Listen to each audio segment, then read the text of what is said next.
ইয়া রাসূলুল্লাহ, আজকের এই রাতটার জন্য, এক নজর আপনাকে দেখার জন্য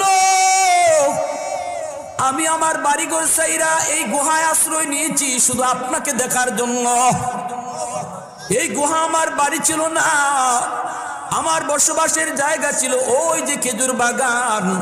ওই খেজুর বাগানে আমি সাপটা থাকতাম।